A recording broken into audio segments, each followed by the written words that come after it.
Selamat pagi untuk kita semua. Selamat pagi. Dalam rasa syukur yang besar atas penyelenggaraan Tuhan yang maha bijaksana yang mencintai kita, kami mengucapkan selamat datang kepada Bapak Sika dan jajarannya yang telah berkenan mengunjungi kampus Politeknik Kristore. Kampus Politeknik punya keyakinan pastoral yang sangat besar. Di satu sisi potensi alam kita luar biasa, sementara pada sisi lain belum diimbangi oleh sumber daya manusia yang berkualitas. Kementerian Pendidikan dan Kebudayaan Republik Indonesia telah memberi kepada Yayasan Kristore selaku penyelenggara pendidikan tinggi surat keputusan izin operasional pendirian Politeknik Kristore.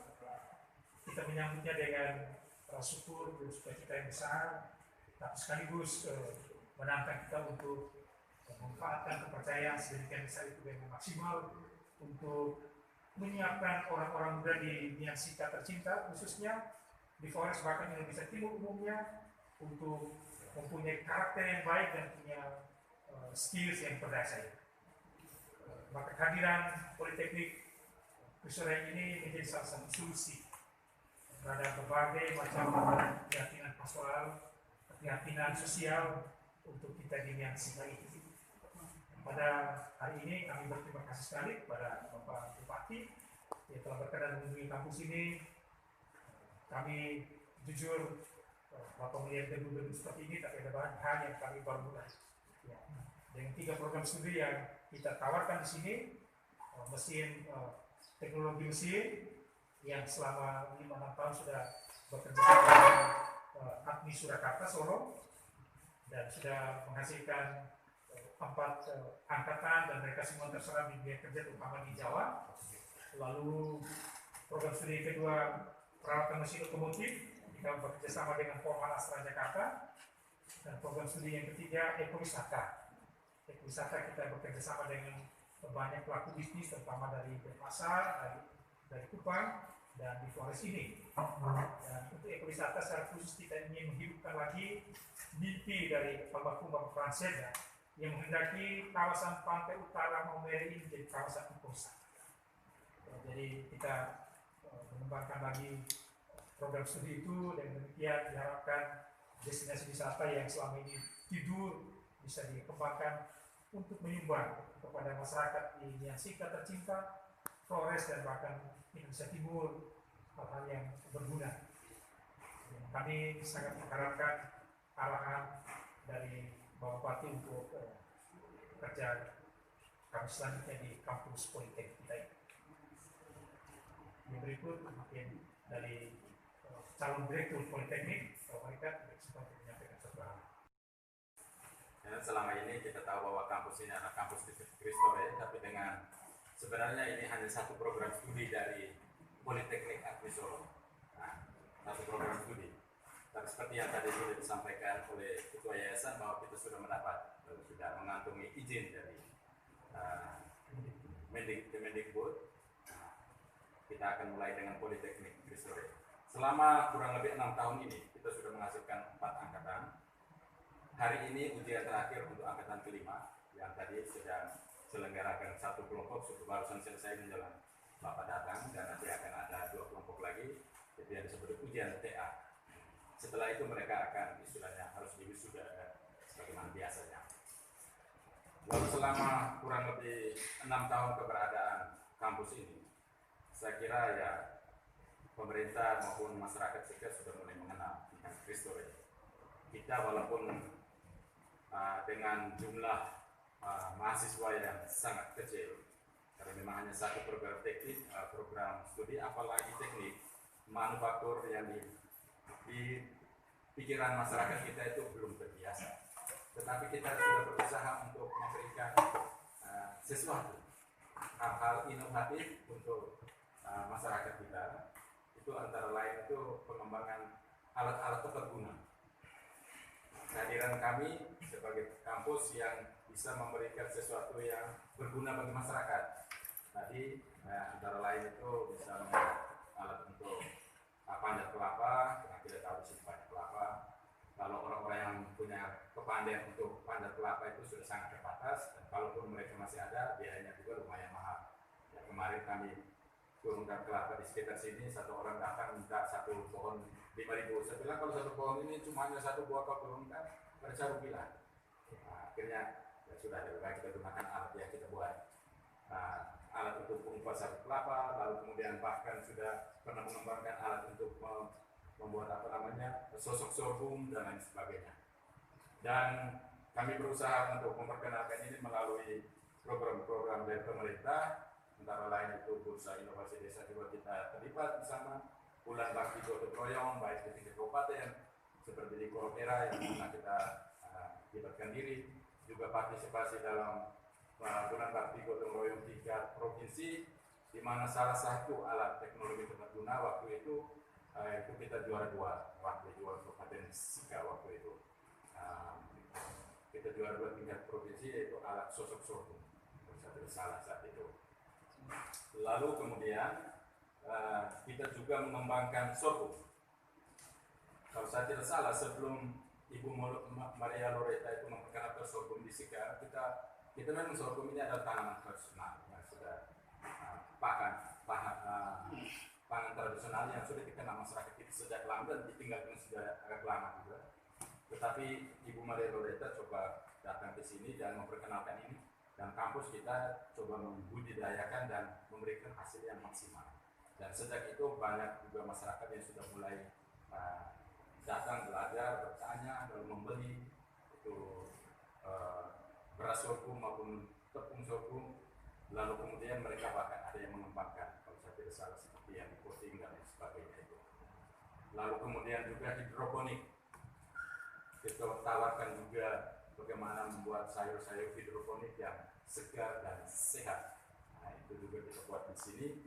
Paling tidak ini kita bisa jadikan sebagai alternatif untuk masyarakat, di mana daerah ini kita tahu bahwa tanahnya agak kritis dan juga airnya juga tidak terlalu banyak, sehingga mungkin dengan cara itu kita juga masih bisa mempunyai suplai sayur-sayur yang segar untuk di rumah-rumah tangga. Ini untuk menemukan cara-cara kerja baru dalam meningkatkan produktivitas masyarakat di berbagai sektor, semua sektor ekonomi, dan kita mengandalkan istilah ini. Tentunya pemerintah akan memberikan dukungan ya, secara total ya, karena bicara ekonomi di Sika, bicara soal produktivitas, apalagi di tengah-tengah dunia yang lagi pesimis akan pertumbuhan ekonomi, kita tetap optimis bahwa potensi di Kabupaten Sika ini semuanya serba ada ya, dari laut sampai ke gunung, dari perikanan, pertanian, pariwisata, semuanya ada. Kita memang selama ini kelemahan itu adalah kita belum memiliki skill, kita belum memiliki cara kerja yang lebih produktif. Jadi lewat lembaga ini tentunya memberikan harapan besar ya, upaya pemerintah selama beberapa dekade ini bagaimana Sika bisa tampil ya, menjadi daerah yang bisa ya, mensejahterakan seluruh warganya. Sehingga praktisnya yang pertama sekolah ini ya, tentunya akan merekrut, walaupun sudah ada angkatan terdahulu yang mau wisuda. Ini kita dukung kerjasama yang lebih intim itu perlu, termasuk juga dengan pusat daerah. Jadi perlu hubungan intim. Kalau tidak intim ya terjadi ya, harus serius intim jadi selalu. Nah, ini sangat praktis seperti apa yang dipaparkan, apalagi kami Pak Simon sudah punya pengalaman yang hebat di Agri Solo. Siapa yang tidak kenal Agri Solo ya? Ini saya sangat senang sekali. Pertama, ini langsung nanti dari desa. Kemarin kita gagal untuk dikembang. Ya, nanti status. Itu tahun ini gimana?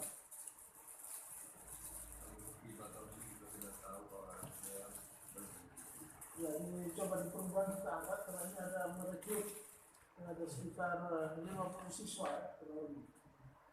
Ya, nanti kita di perubahan nanti kita split dan bagaimana sekitar 5 juga. Ya, kalau mereka masuk baru.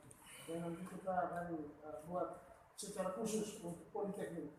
Kalau yang perguruan tinggi sudah dengan regulasi yang ada, tapi kalau untuk vokasi ini khusus. Kita akan melakukan pendanaan khusus karena yang berminat sini lebih banyak dari masyarakat yang tidak mampu. Ya, masyarakat yang tidak mampu. Ini langsung penciptaan lapangan pekerjaan. Itu yang pertama. Jadi kita nanti model pendekatan beasiswanya berbeda dengan yang perguruan tinggi umumnya. Kedua, ada juga pendekatan model magang seperti yang disampaikan Pak Niro tadi. Jadi kita cari bentuk kerjasama juga, misalnya dengan pendanaan, ya, pendanaan dana revolving, jadi bisa bergulir, mereka bisa kembali setelah bekerja bisa kembali, sehingga kita memproduksi semua sumber daya manusia yang berkualitas. Nah, ini yang paling penting. Ini perlu hubungan ini pengelola. Kita tekun, ya, kita menjaman semua warga Kabupaten Sika yang berminat, terutama generasi muda yang baru tamat SMA, SMK, mereka harus kita lanjutkan pendidikannya. Dan mereka akan berproduksi bagi dalam daerah maupun kawasan Flores, bahkan ke tempat lain. Ini penting sekali. Di Sika memang kita dalam waktu-waktu yang dekat, kebutuhan kita yang pertama adalah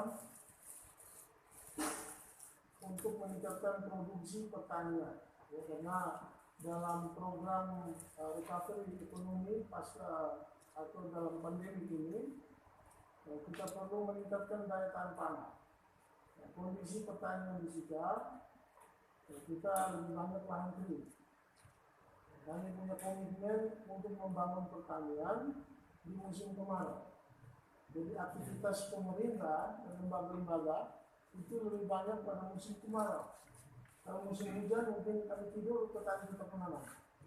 Tapi musim kemarau, bagaimana pemanfaatan air yang terbatas. Nah, ini perlu teknologi.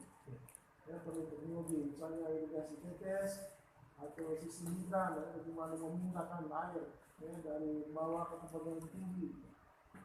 Kemudian kita juga punya potensi selain air permukaan, ada juga air bawah tanah.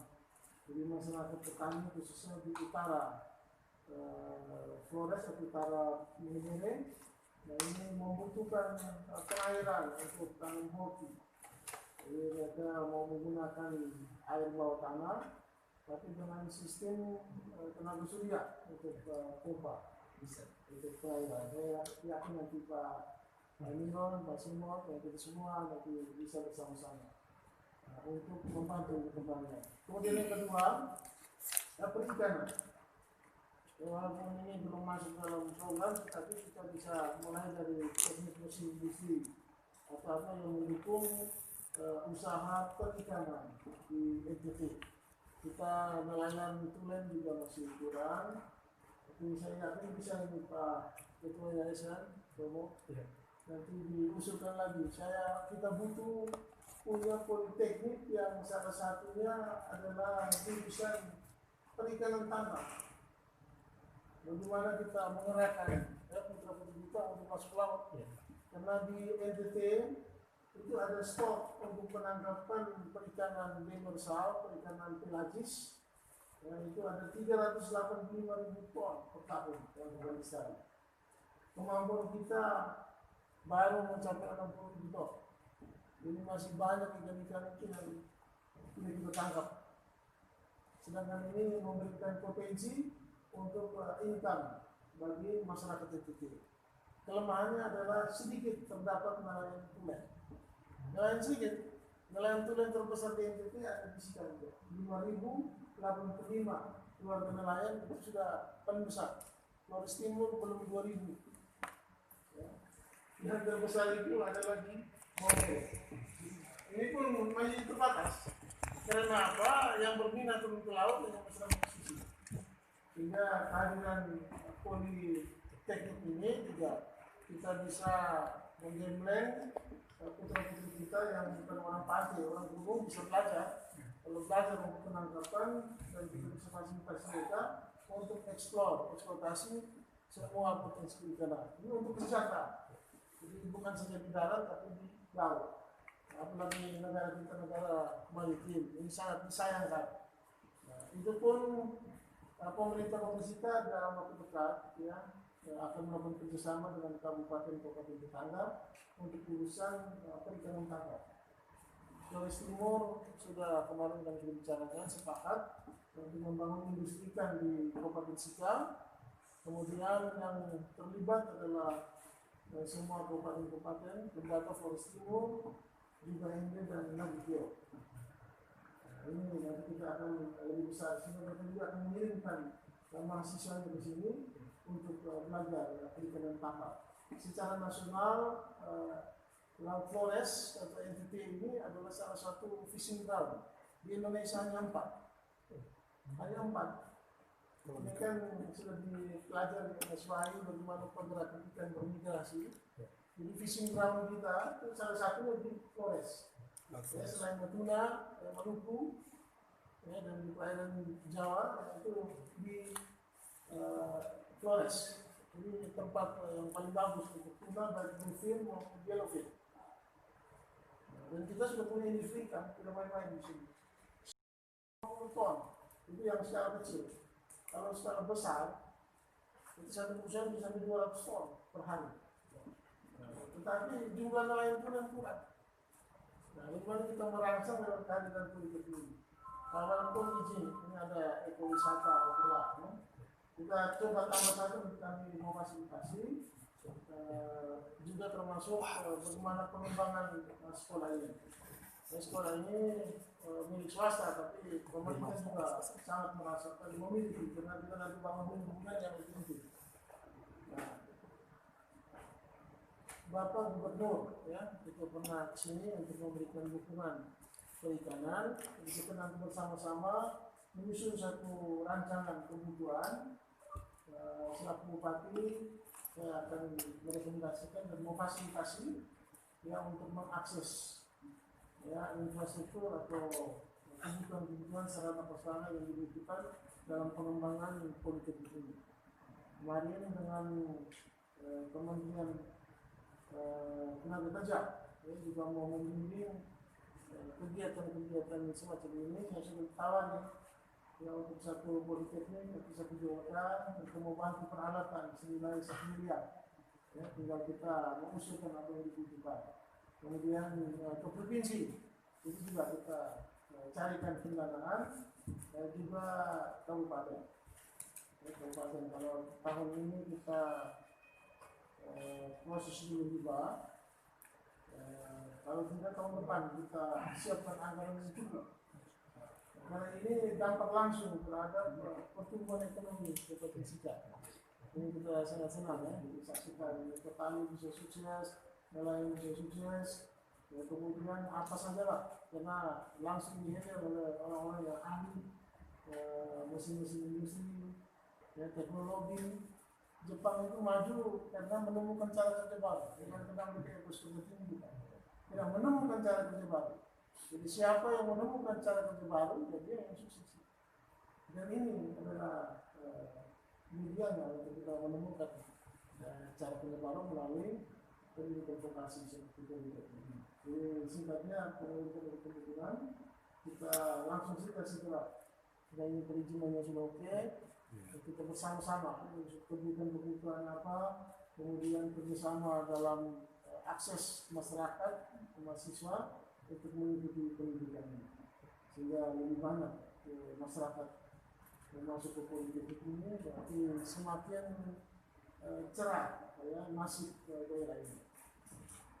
Saya pikir seperti itu. Terima kasih atas penjelasan Pak Alim Berikut. Untuk dipercepat status direkturnya supaya kita tergantung ketua karena saya perlu cepat ini. Baik, siap. Waktu saya tinggal 3 tahun jadi bupati di sini. 3 tahun bisa berubah. 3 tahun ada perubahan. Saya mau di tahun ini, tahun depan sudah kelihatan. Ya, siap. Dan kerjasama dengan Pemdas kita lewat perusahaan daerah, perusahaan umum daerah Maulani membantu kita lah dalam aspek teknologi. Saya percaya karena di Solo juga mampu dengan itu.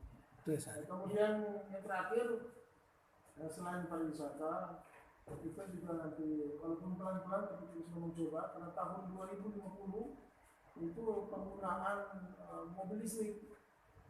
Jadi sebenarnya mulai tahun-tahun 2020 ini kita sudah kombinasikan. Jadi kita coba rakit itu mobil listrik atau sepeda motor listrik untuk mengurangi penggunaan BBM. Di Sika, Mamer ini sangat cocok karena tempatnya rata. Ini contoh. Contoh kita bangun mobil listrik.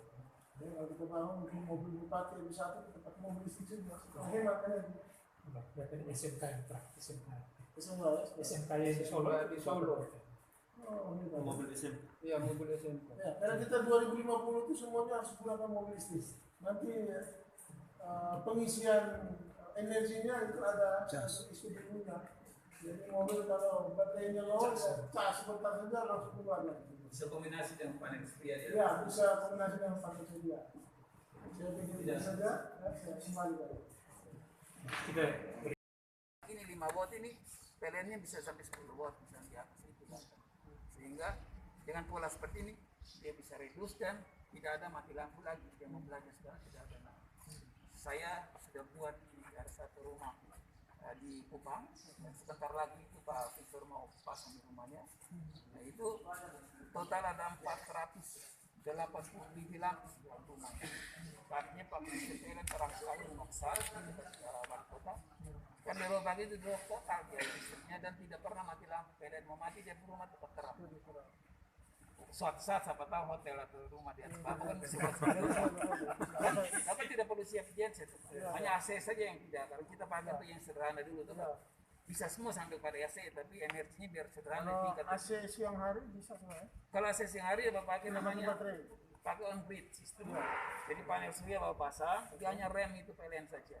Jadi kita kombinasikan pakai range pada bapak AC di kantor nanti komputer semua kan tidak ada masalah. Bisa reduksi itu listrik kan dari matahari yang langsung. Terus malam itu untuk penerangan bawa pakai sistem ini. Jadi lampunya semua pakai lampu DC yang punya panel ini Pak. Ya, sehingga kan waktu malam juga reduksi listrik sebesar dan mati lampu.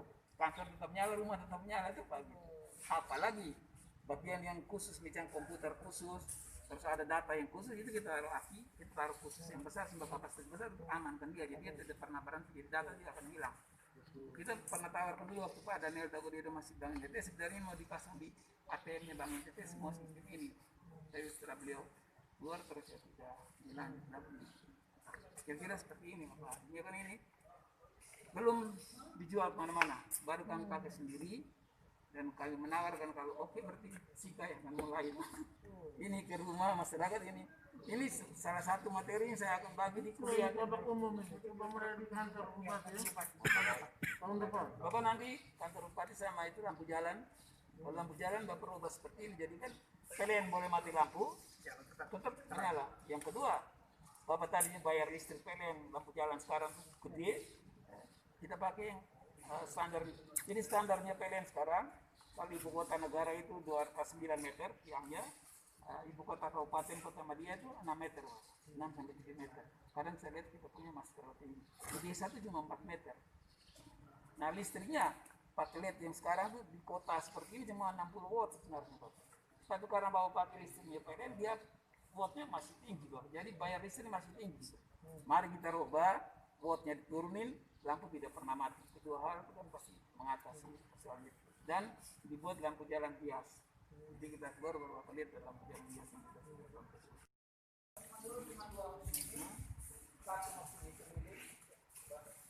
Kami saya ekspor bangun pabrik ekspor, bukan buat mesin kecil ekspor. Bangun pabrik. Ya, saya berangkat ke Malaysia itu pabrik itu besar sekali. 450 km dari barat ke Kuala Lumpur. Saya coba ini 3 orang harus pakai orang Malaysia ini. Kita mengajar ini aja, siang malam saya belajar di atas. Bagaimana supaya pabrik jadi. Kalau ini saking besarnya apa kalau bisa dipasang kalau mesinnya berdua juga. Mesin jadi kalau atas dipasang sekarang banyak cerobong keluar. Pabrik gede yang tidak pakai gudang, jadi langsung masuk ke mobil. Sistem itu sudah dibuat. Tidak ada masalah Pak nanti. Di sini ada 9 orang admin tambah kami 2, ada mesin di namanya. Sekarang persoalan Pak. Bapak lihat ini. Sekarang di admin tidak ada ketemu ini Pak. Karena semua ini adalah pesanan dari pabrik, pesanan dari industri. Dia latihan, dia ujian, semua ujian kami buat pembawa poli untuk supply ke Sariwarna asli pabrik tekstil. Nah, berarti kalau umpamanya di begitu Musrembang mau jadi, kita kan sudah bisa tahu kira-kira di mana buat apa lagi sudah ada kabar. Jadi kan planning kita kan akan jalan terus. Itu mungkin bisa dibantu sehingga mesin ini bisa difungsikan untuk total. Kalau saya bilang perlu hubungan inti, Ya, mengikuti kita. kita akan bisa kerja. Jadi Bapak cuma tinggal bilang kami butuh ini. Nah, kita yang pikir desainnya seperti apa, kita yang pikir bagaimana itu jadi. Memang kalau di ATMI bayarnya mahal ya, 250 juta sekarang masuk di 3 tahun. Tapi sekarang sudah komputerized semua.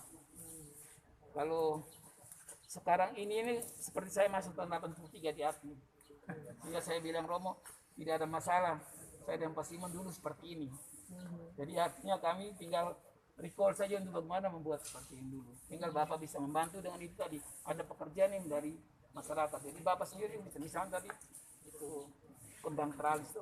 Jadi kapan jadi bagus ini, suka jadi cantik, buat saja jadi cantik. Kita ada kerjaan di sini tuh.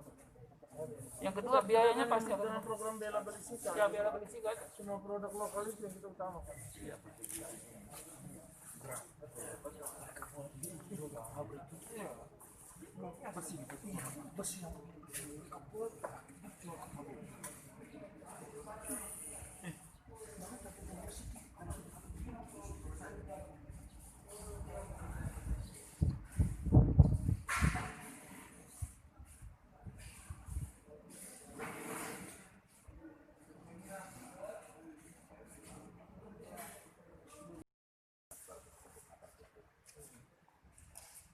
Kita lanjut Bapak. Sinar disuruh kan tidak digunakan ke bawah. Kenapa kita tidak pakai kita saja? Karena dia kan mencari samping di kanan, tapi yang turun ini kan ini dengan partisipasi. Itu Jogja Solo terakhir kita pakai. Jadi cuma kita berkembang, kita modifikasi segala sudah kelihatan kalau mau bikin melibur.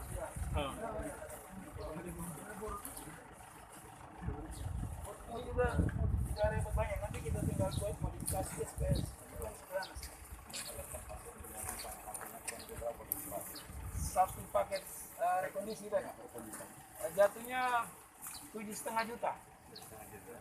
7,5 juta itu artinya Bapak punya lampu jalan keadaan mati sekarang jadi hidup dan tidak kita kontraknya nanti dengan orang itu kontraknya jadi mungkin jadi jual itu kontraknya lampu tidak mati, artinya nomor telepon sini kalau mati kan berarti orang telepon dan langsung sekali kan langsung. Ini bisa tampung berapa watt? Panel ini bisa tampung. Kalau ini yang kecil ini. Ini cuma 50 WP, jadi dia cuma sampai 20-30 watt saja. Ini aslinya panel untuk rumah punya yang di dalam, tapi ini hanya untuk mobil. Tapi bahwa tidak ada masalah lagi persoalan lampu jalan. Kemampuannya berapa lampu? Kalau ini bukan berapa lampunya, berapa wattnya. Ya, tergantung dari panelnya. Ya, tinggal Bapak. Jadi investasi awal satu rumah itu satu panel. Kedua, dia dikonstruksi. Ke tanah ini kita gergaji. Lahan kering dia ke lahan basah dia tidak ada masalah sama sekali. Dia kencang ke lahan basah. Kalau lahan kering berarti dia ada gergaji. Nah ini bahan ras, kawan rasnya mahal, 250.000 satu batang. Tadi harus pakai 2 batang. Jadi sehingga ya baja yang tahan gesek tapi tahan impak. Jadi kalau nanti dia semater dia langsung kita.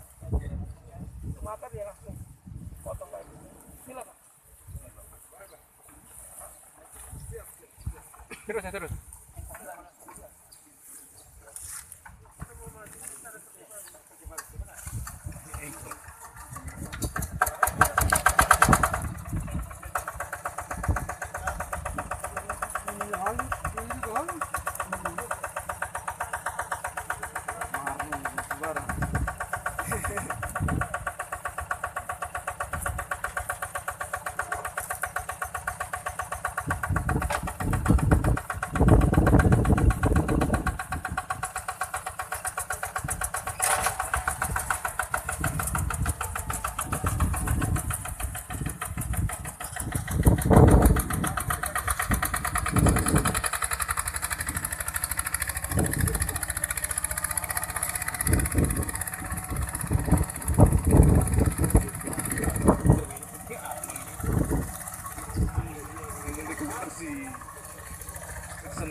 Berat,